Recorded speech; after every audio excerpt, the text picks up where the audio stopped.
Welcome to Advice No One Asked For, the feature where people send letters to advice columnists, and then I read them and mock them.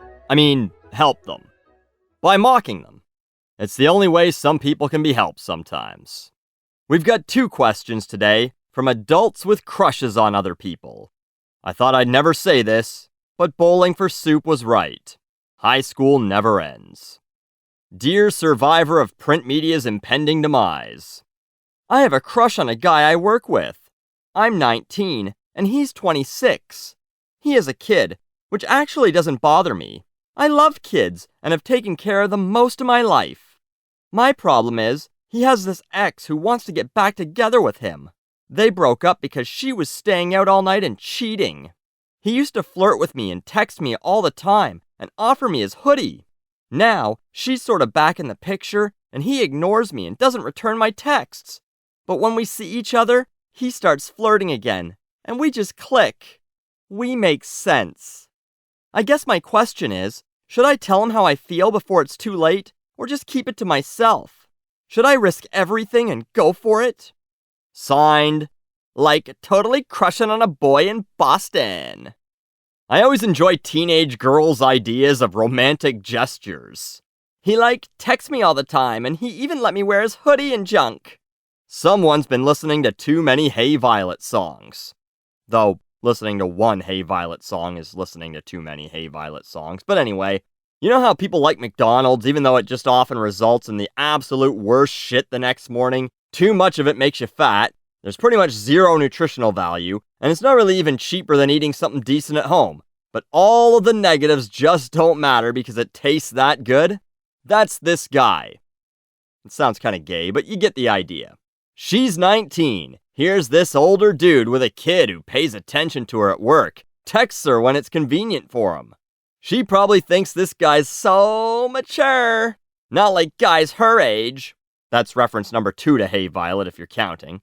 But clearly this guy would be a fucking nightmare. An ex and a kid? Jesus Christ, how much carry-on baggage do you allow on this fucking flight? And he's clearly hung up on her still.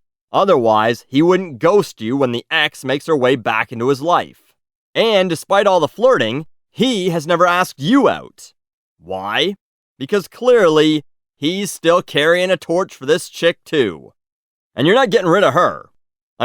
Not without some sort of 2 go out, 1 comes back scenario. But even if you started dating this guy, she is always going to be in the picture, since I can only assume that's her kid you're talking about.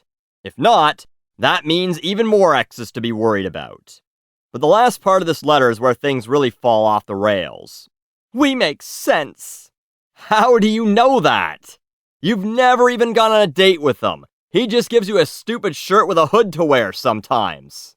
And should I risk everything and go for it? Risk everything? What are you fucking risking?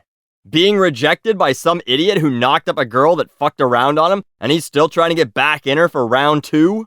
Oh no! You might have to quit your job at Target or whatever the fuck job a 19-year-old has because it's too awkward if he says no.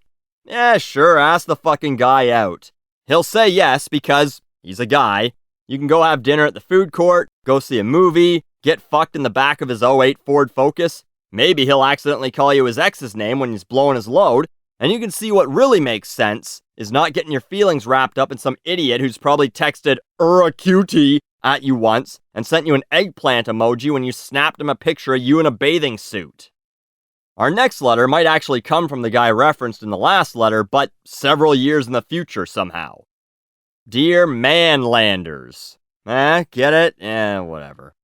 I'm a guy. Well, let's not jump to conclusions just yet.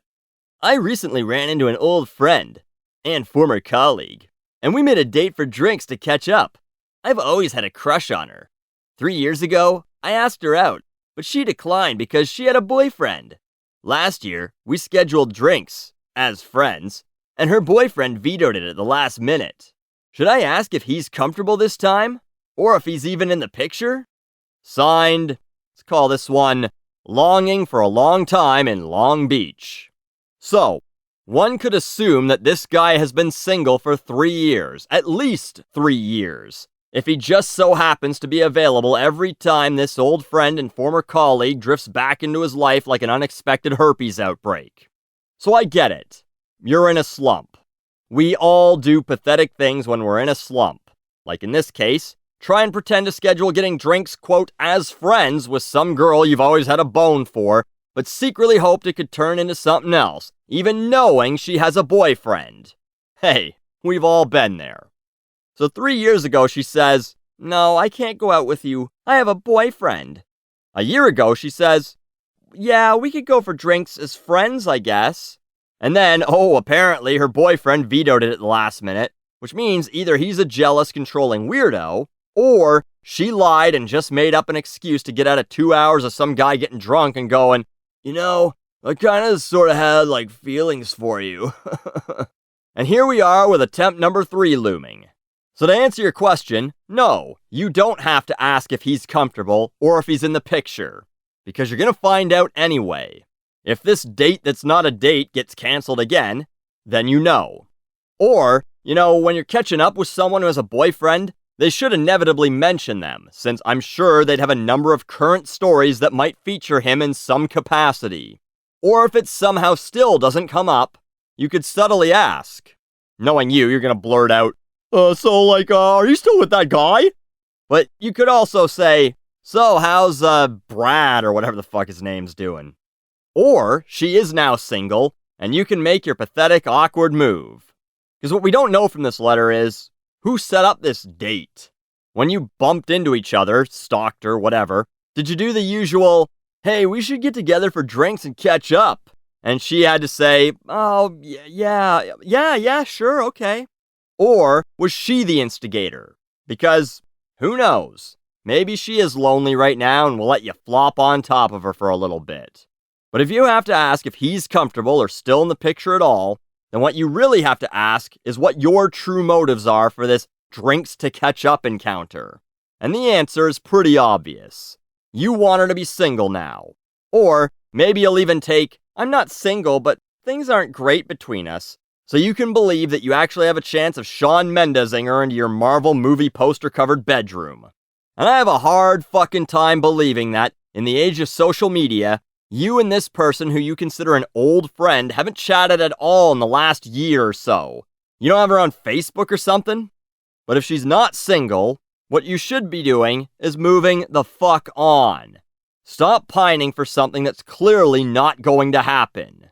Or just go back to beating off to those Caribbean vacation pictures she posted on Instagram like you've been doing for the last 3 years. Because staring at her in a picture is almost definitely the only time you'll make eye contact with her while your dick is out. I'm Buckley, and you're welcome.